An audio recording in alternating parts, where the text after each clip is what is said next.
بسم اللہ الرحمن الرحیم۔ السلام علیکم ورحمۃ اللہ وبرکاتہ۔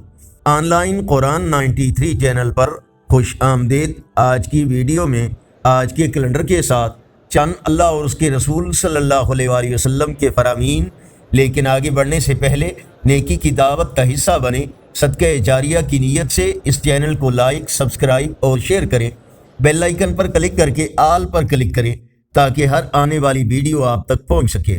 اللہ تعالیٰ نے ارشاد فرمایا، پھر ہر شخص کو جو کچھ اس نے کمایا ہے پورا دیا جائے گا۔ فرمانے آخری نبی صلی اللہ علیہ وآلہ وسلم، رمضان میں اللہ پاک کا ذکر کرنے والے کو بخش دیا جاتا ہے اور اس مہینے میں اللہ پاک سے مانگنے والا محروم نہیں رہتا۔ سیدنا ابو ہریرہ رضی اللہ تعالیٰ عنہ سے روایت ہے کہ رسول اللہ صلی اللہ علیہ وآلہ وسلم نے شب قدر کے بارے میں فرمایا، یہ 27ویں یا 29ویں رات ہوتی ہے۔ اس شب کو کنکریوں کی تعداد سے بھی زیادہ فرشتے زمین پر اترتے ہیں۔ نبی آخر الزمان صلی اللہ علیہ وآلہ وسلم کا فرمان سیدہ عائشہ صدیقہ رضی اللہ تعالیٰ عنہ بیان کرتی ہیں کہ میں نے رسول اللہ صلی اللہ علیہ وآلہ وسلم کو فرماتے ہوئے سنا، بے شک مومن اپنے حسن خلق کی وجہ سے روزے دار اور تہجد گزار شخص کا درجہ پا لیتا ہے۔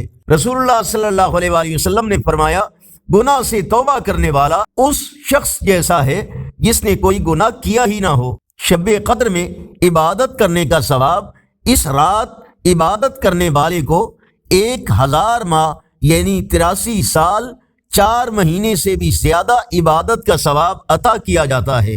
آپ صلی اللہ علیہ وآلہ وسلم نے ارشاد فرمایا، اللہ تعالیٰ فرماتا ہے، اے ابن آدم میری طرف رخ کرو اور میں تمہاری طرف چل کر آؤں گا، میری طرف چل کر آؤ، میں تیری طرف دوڑ کر آؤں گا۔ رسول اللہ صلی اللہ علیہ وآلہ وسلم نے ارشاد فرمایا، اگر ابن آدم اپنے رزق سے اس طرح بھاگے جس طرح موت سے بھاگتا ہے، تب بھی اس کا رزق اس کو پا لے گا جیسے اسے موت پا لیتی ہے۔ آج کا کیلنڈر 9 اپریل 2024۔